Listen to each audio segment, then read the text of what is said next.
সুমন কুন্ডু, আমি এসেছিলাম crystal crop protection লিমিটেডের পক্ষ থেকে। তো আমরা নাম আর পরিচয়টা একটু বলুন। আমার নাম অরুণ জানা, বাবার নাম গঙ্গাধর জানা, গ্রাম সরকি সমাজ, পোস্ট রেমু, থানা মোহনপুর, জেলা পশ্চিম মেদিনীপুর। তো দাদা, আজ থেকে 29 দিন আগে ক্রিস্টাল ক্রপ প্রোটেকশন লিমিটেডের একটা আগাছানাশক ডেমোস্ট্রেশন করেছিল। তো তার নামটা কি? সিকোসা। আচ্ছা, কত ml ডোজে দেওয়া হয়েছিল? একটা করে 500 ml দেওয়া হয়, 5 ml করে ডিসিমেলে 5 ml। তো দাদা, আজকে 29 দিন হলো, তো কিরকম রেজাল্ট দেখতে পাচ্ছেন আপনার জমিতে?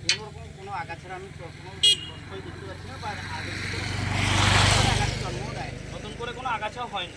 তা আগাছা বাদ দিয়ে যে আপনার জমিতে গুড়ি হদি শ্যাওলা যেটা উপদ্রব ছিল সেইটা কিছু আছে? না, তাও নেই।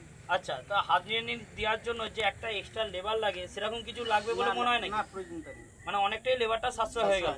আচ্ছা, তো আপনাকে যদি বলি যে আপনি আপনার পার্শ্ববর্তী চাষি দাদাদের কি বার্তা দিতে চান এই সিকোসা নিয়ে? তারা যদি ব্যবহার করে তাহলে তাদের এক্সট্রা একটা মজুরি যেটা লাগে সেটা লাগবে না। আচ্ছা, এবং তাছাড়া জমির একটা ধানের উর্বরতাও অনেক কিছু বৃদ্ধি দেখাচ্ছে, গাছকে অনেক ভালোই দেখা যাচ্ছে, সবদিকে দেখা যাচ্ছে। আচ্ছা, তো আপনাকে যদি বলি যে 1 হচ্ছে সিকোসা খুব খারাপ কাজ করেছে, 5 হচ্ছে খুব ভালো কাজ করেছে, তো আপনি 1 থেকে 5-এর মধ্যে কত নম্বর দিতে চান? 5 নাম্বারই 5 দেবেন। অসংখ্য ধন্যবাদ আপনার।